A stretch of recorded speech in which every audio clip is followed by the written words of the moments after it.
सी। ये हैं मिस्टर मनसुख, उम्र 60 साल। वैसे तो इनकी उम्र है राम नाम जपने की, पर मनसुख दिन रात अलग अलग लड़कियों का नाम जपते रहते हैं। अरे लड़की, सुन तो, तेरा नंबर क्या है? अंकल, अभी तो आपका नंबर है, अर्थी बुक कर लो अपने लिए। अरे अभी तो मैं जवान हूँ लड़की, सफेद बालों पे मत जा।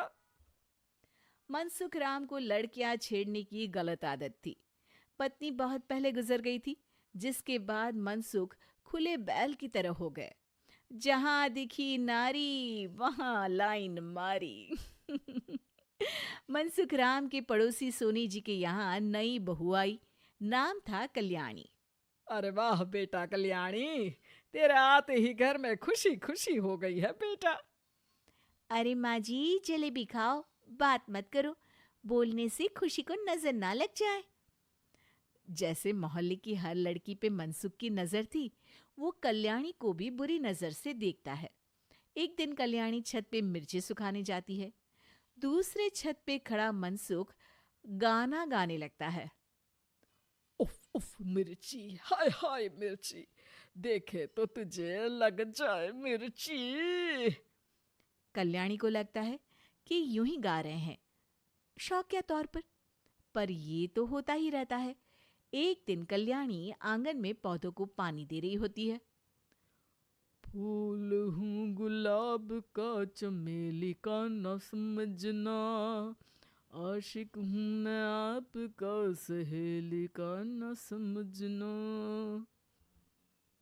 कल्याणी को ये बात बहुत अजीब लगती है, क्योंकि शायरी बोलते वक्त मनसुख उसी की तरफ देख रहा था। वो अंदर जाती है और अपनी सास को कहती है, ये जो हमारे पड़ोसी हैं। अरे दूर रहना उससे। हाँ, दूरी रहूंगी, पर ये थोड़े अजीब नहीं है? अरे अजीब, आवारा, ठरकी, पता नहीं क्या क्या आदमी है वो। हर लड़की पर नजर डालता है वो। उसकी उम्र की वजह से कोई उसे कहता नहीं। बाकी उसे आसपास रखना भी नहीं चाहिए। अरे पर ऐसे थोड़ी ना चलेगा, एफआईआर करवा देनी चाहिए। हवालात में हवा और लात खाएंगी तो समझ जाएंगे। अरे यही तो दिक्कत है ना समाज की।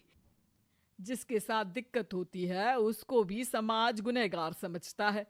लड़की अगर बोल दे कि फलाने ने मुझे छेड़ा है, तो कुछ लोग तो ये कहने लगते हैं कि लड़की की भी रजामंदी होगी ही।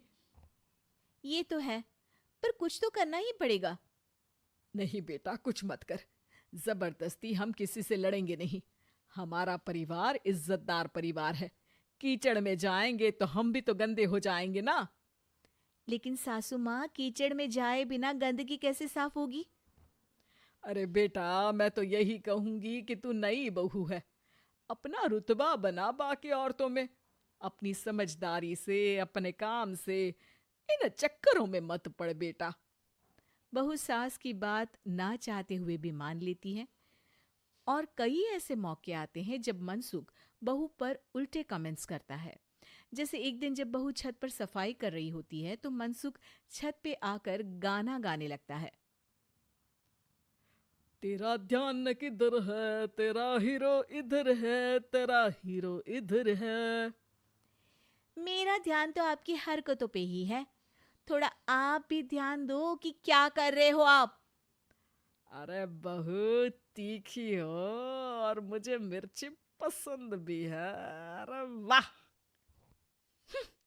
बुढ़ाओ कहीं के। बहू वापस अपने कमरे में नीचे चली जाती है। वो किसी को बताती नहीं है कि आज मनसुख ने उसे क्या कहा, ताकि घर में टेंशन ना हो। एक दिन बहू घर के बाहर रोड पर ठेले वाले से सब्जी खरीदने जाती है। भैया, प्याज के भाव कम करो ना, बिना प्याज काटे ही रुला दोगे वरना। तभी बहू की नजर मनसुख पर पड़ती है, जो वहां से गुजर रही एक लड़की को देखकर कहता है, शीशी भरी गुलाब की, पत्थर पे फोड़ दूं। तेरे लिए तो जाने मन जीना भी छोड़ दूं। लड़की सहम जाती है। उसकी उम्र शायद 18-19 साल की रही होगी। बहू ने जब ये देखा कि मनसुख ने इतनी छोटी उम्र की लड़की को तंग किया है, तो वो घर में जाके अपने पति से कहती है, तुम्हारा पड़ोसी मनसुख, अरे बहुत नीच आदमी है। अरे कुछ करते क्यों नहीं उसका? अरे मैं क्या करूं? पड़ोस में गंदगी है, हटानी तो पड़ेगी ना। मेरा साथ दोगे? दूंगा, लेकिन करना क्या है? हम फंसेंगे तो नहीं ना? डरो मत, अच्छे काम करने से डरना नहीं चाहिए। उस दिन कल्याणी अच्छे से तैयार होती है और मनसुख के घर जाती है। अरे वाह, आज तो घर में चांद उतर आया है। आपकी शायरी, आपके गाने मुझे यहाँ खींच लाए। शाम को मेरे पति और सास घर पर नहीं रहेंगे। आप मेरे घर आ सकते हैं चाय पीने। अरे जरूर जरूर, मुझे पता था तुम समझदार हो, पर इतनी जल्द मुझे पसंद करने लगोगी ये नहीं सोचा था। चाय पे इंतजार रहेगा। मनसुख शाम को कल्याणी के घर चला जाता है। आप बेडरूम में बैठिए, वहां चाय पियेंगे। अरे वाह बेडरूम में चाय मनसुख हंसता हुआ बेडरूम में जाता है और वहां का नजारा देख के घबरा जाता है। वहां पर मोहल्ले की वो सारी लड़कियां खड़ी हैं जिनको आज तक मनसुख ने छेड़ा था। कल्याणी भी बेडरूम में जाके दरवाजा अंदर से बंद कर लेती है। अब बेडरूम से सिर्फ डम डम डिशुम डिशुम की आवाज आती है और बीच बीच में मनसुख की चीखें भी सुनाई देती हैं।